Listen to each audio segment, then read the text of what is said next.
আপচু কাম কৰি থাকক না এইবিলাক ৰাজনীতিৰ কথা কি কয় আপচু হ'ল বড়ো জাতীয় ছাত্ৰ সংগঠন এই আপচু আজিৰ দিনত যিবিলাক লিডাৰশ্বিপ লৈ আছে ইহঁতে ডাইৰেক্ট পলিটিকেলাইজ 5 বছৰ ইহঁতে চৰকাৰ চলাইছিল আপচু অফিচৰ পৰা আৰু আমাক কয় ইউনাইটেড হ'ব লাগে এই স্থানৰ পৰা যদি কৈছে মহাপাপ হ'ব বেলেগ ছাইডৰ পৰা ক'লে বেলেগ কথা আছে কিন্তু এই স্থানৰ পৰা যদি আপচুৱে কোনোবা লিডাৰে যদি কৈছে এইটো কিন্তু মহাপাপ হ'ব এই স্থানৰ পৰা আপচু কাম কৰি থাকক না এইবিলাক ৰাজনীতিৰ কথা কি কয় আপচু হ'ল বড়ো জাতীয় ছাত্ৰ সংগঠন বড়ো সমাজক কেনেকৈ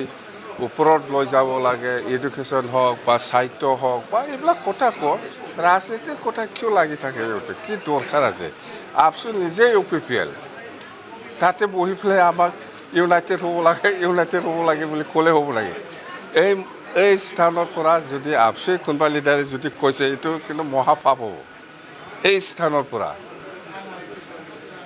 পৰা যদি কোনোবা আপচু লিডাৰে সেইটো কথা কৈছে সেইটো কিন্তু মহাপাপ হ'ব শ্যামলাদা এনেকুৱা মানুহ নাছিল ইহঁতে জানে শ্যামলাদা কোন আমিহে জানো এই স্থানৰ পৰা কৈছে যদি এইটো মহাপাপ হ'ব আমি একেলগে হ'ব লাগে এই আপচু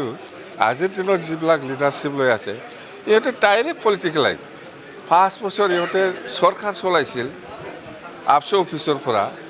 আৰু আমাক কয় ইউনাইটেড হ'ব লাগে এই স্থানৰ পৰা যদি কৈছে মহাপাপ হ'ব বেলেগ ছাইডৰ পৰা ক'লে বেলেগ কথা আছে কিন্তু এই স্থানৰ পৰা যদি আপচুৱে কোনোবা লিডাৰে যদি কৈছে এইটো কিন্তু মহাপাপ হ'ব এই স্থানৰ পৰা